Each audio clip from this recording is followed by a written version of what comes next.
The question is there rebirth? If it's there, what is the basis for one being to go from one birth to another? What is it that carries a person from one to another? Now, if you need to understand this, you must have some understanding of the mechanics of who you are. I'm talking about the mechanics of how a human being is built.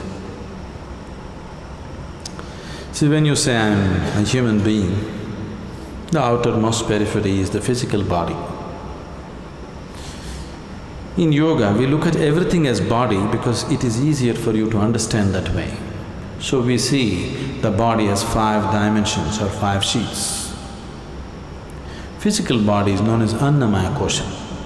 Annamaya Kosha means… Anna means the food. This is food body. Next one is called Manomaya Kosha. That means it's the mental body. The third one is called Pranamaya Kosha, which means the energy body. Physical body, mental body, energy body. All these 3 dimensions are physical. They are physical existence. Physical body is very gross, mental body is subtler, energy body is even subtler, but all these 3 are physical. It's just like the light bulb is physical, you can see that. The electricity behind also is physical, isn't it? The wire that connects is also physical, the electrons that flow through the wire also are physical existence. So similarly, physical body, mental body, pranic body, all are physical dimensions of life.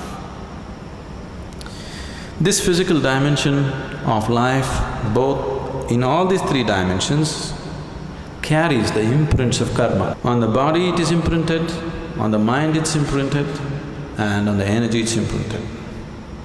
This karmic imprints or the karmic structure is what holds it together. Karma is the cement which holds you to the physical body.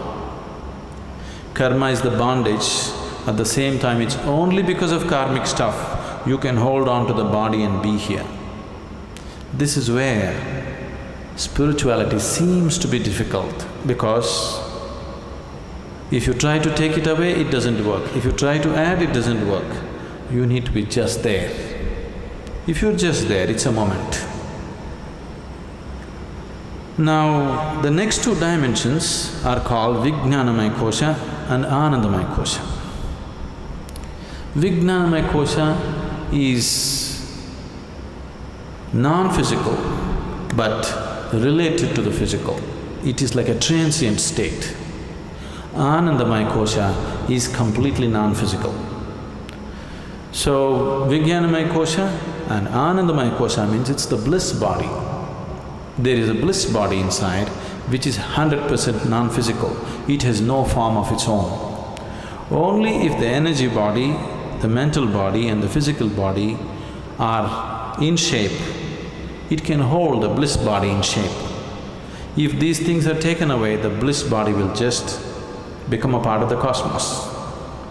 So whatever you are referring to as Atman or the soul is a fiction actually. In the sense, people are describing a certain limitation of the non-physical as a soul. But the body for the soul is still your karma. If the karmic structure is completely dismantled, there is no soul, everything merges into everything else.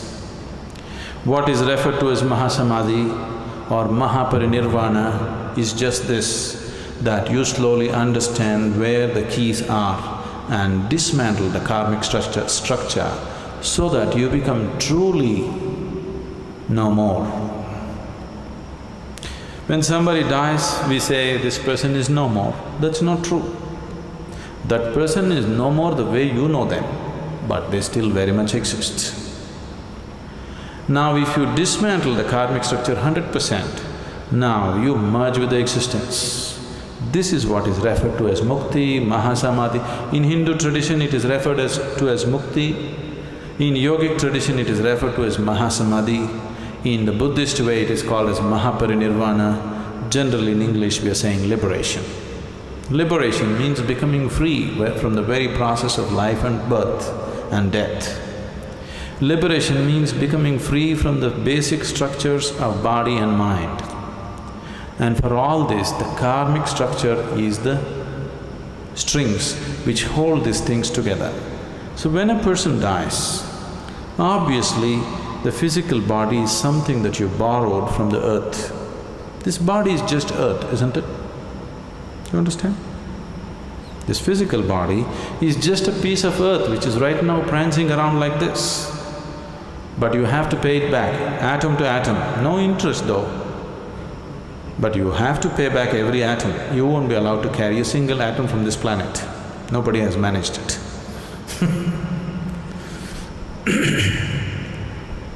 Physical body will fall apart. The mental body and the pranic body, depending upon the strength of your karma, goes on. If the karmic structure is very intense, unfinished, then it has to finish it. If the karma has become weak because it has run its course, then it very easily finds another body. If it has to find another body, the intensity of the structure should come down, it should become passive. If it is very intense, it cannot find, it has to hang. So this is what you're referring to as ghosts. Somebody is dead, his karmic structure is still intense because it's not over. Now he needs much more time to find another body, he still exists. And the more intense his karmic structure is, the more visible he becomes, or more experientially available to people. There are innumerable such beings all around you, if you whether you know it or you don't know it. But most of them you won't feel because their karma is dissipated.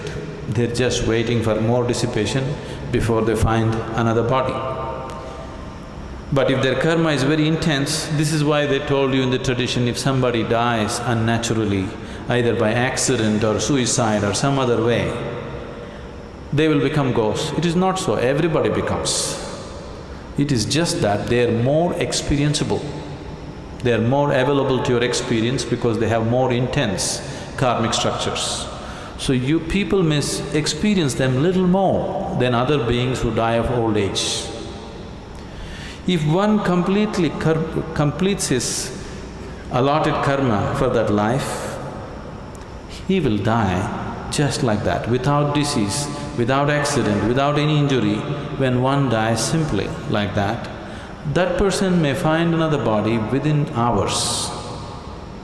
This is why in this tradition always they said, if one completes his life and dies peacefully, it's the best way to die because he need not hang around. Immediately it goes on. Now when you walk the spiritual path, the ultimate goal for every spiritual seeker is, he wants to break this whole process. Or otherwise, to use an analogy, we can say, what you call as my soul right now is like a bubble. The outer periphery of the bubble is your karmic structure. Inside, there is air. Suppose you blow the bubble, you burst the bubble. Where is the air? Where is your air? There is no such thing as your air, it's become part of everything. So what you call as soul is fictitious because there is no such thing as your soul and my soul and somebody else's soul. Right now, this unboundedness is contained in the limited karmic structure, so it makes you believe as if this is a separate entity. If you take away the keys which hold the karmic structure, then it just collapses. So, this afterlife, next birth, don't believe all this nonsense. But right now if you sit here and just close your eyes, you can clearly see more than this body you are, isn't it?